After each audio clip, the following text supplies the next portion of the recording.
காலையில் பிரேக்ஃபாஸ்ட்டுக்கு பொங்கல் தானே நல்லது, பசங்களை சாப்பிடுறது. கமெண்ட்ல பீ போடுங்க, இவ சாப்பிடுறது கேசரி கே போடுங்க. இந்த மாதிரி அப்லோட் பண்ற 4வது வீடியோ எவ்வளவு என்ன பிடிச்சிருந்தா பீ போடுங்க, அதை பிடிச்சிருந்தா இந்த ஏதோ ஒரு லெட்டரை போட சொல்லுங்கன்ட்டு. இவங்க தெரிஞ்சுதான் பண்றாங்களா இல்ல தெரியாம தான் இதெல்லாம் பண்றாங்களான்னு எனக்கு தெரியல. நீங்க கமெண்ட் எடுத்து பாருங்க.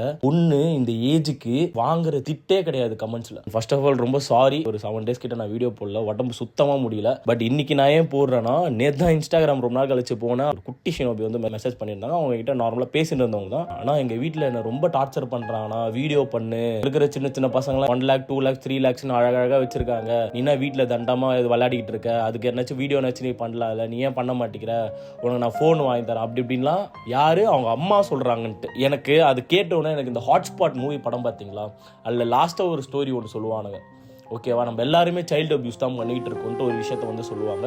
எக்ஸாக்ட்லி எனக்கு என்னதோ அதான் ஃபீல் ஆகுது. இவங்க பிடிச்சி பண்றாங்க, அவங்க அம்மா பொண்ணு இன்ட்ரெஸ்ட் எடுத்து சேர்ந்து பண்றாங்க, அதான் எல்லாமே ஓகே. ஒழுங்கா படிடான்னு குட்டி வயசுல சொல்ற காலம் போயிட்டு ஒழுங்கா வீடியோ பண்றான்னு சொல்ற காலம் வந்துடக்கூடாதுன்னு தான் நான் அப்பத்துல இருந்து நான் இப்போ வரைக்கும் சொல்லிக்கிட்டு இருக்கேன். நீங்க ஓன் இன்ட்ரெஸ்ட் இருந்து பண்றது அது வேற, ஓகேவா. ஆனா இதுதான் வாழ்க்கைன்ட்டு பண்றதுன்றது வந்து it's not at all good. அது உங்க குழந்தையோட எதிர்காலத்தை தான் பாதிக்கும். எல்லாருக்குமே எல்லா விஷயமும் பிடிச்சிடாது. ஒருத்தனுக்கு வீடியோ பண்ண பிடிக்கும், ஒருத்தனுக்கு பிடிக்காது, இன்ட்ரெஸ்ட் இருக்காது அவனுக்கு அது. ஆனா அவனை தூக்கிட்டு வந்து இதுல வந்து நம்ம திணிக்கும் போது அப்பதான் பிரச்சனையே ஸ்டார்ட் ஆகும். ஃபர்ஸ்ட் ஆஃப் ஆல் இன்னொருத்த பசங்க கூட கம்பேர் பண்றேன்னு எடுத்துங்க. நான் எங்களே தான் சொல்லிக்கிறேன். நானே வந்து என்னைக்குமே என் கூட நான் கம்பேர் பண்ணவே மாட்டேன். என் வாழ்க்கையில எனக்கு நான் தான் கெத்துன்னு தான் நான் வாழ்ந்துகிட்டு இருக்கேன். நான் யாரு கூட கம்பேர் பண்ணி என்ன இவன் என்னோட இப்படி இருக்கான் அப்படின்ட்டு நான் நினைச்சதே கிடையாது. ஸோ கம்பேரிசனே வந்து நிறுத்துங்க. உங்க பையனுக்கு ஒரு தரமா இருக்கும், ஆனால் அதுல அவனை நல்லா கையை பிடிச்சி அவனை நல்லா தூக்கி விடுங்களே தவிர்த்து உங்களோட ஓன் ஆசையெல்லாம் தூக்கி அவன் மேல திணிச்சு அவனோட லைஃபை ஸ்பாயில் பண்ணிடாதீங்கன்னு தான் நான் சொல்றேன். இந்த வீடியோ எப்படியே போய் அவங்களுக்கு சேரும் நான் நம்புறேன். ப்ளீஸ், இது சீரியஸான இஷ்யூ. நீங்க விளையாட்டா நினைக்கிறீங்க,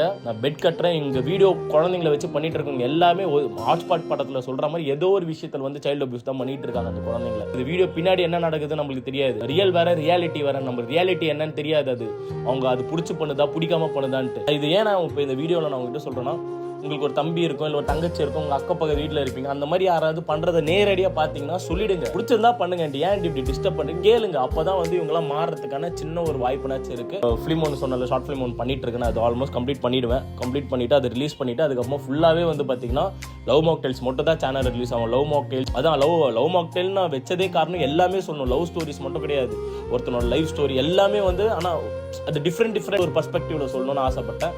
அதை மட்டும் தான் இனிமேல் நான் பண்ண போறேன். ஸோ என் கூட நீங்கள் இவ்வளோ நாள் சப்போர்ட்டாக இருந்த மாதிரி எனக்கு இதுலேயும் இருங்க, ஓகேவா? வரட்டா.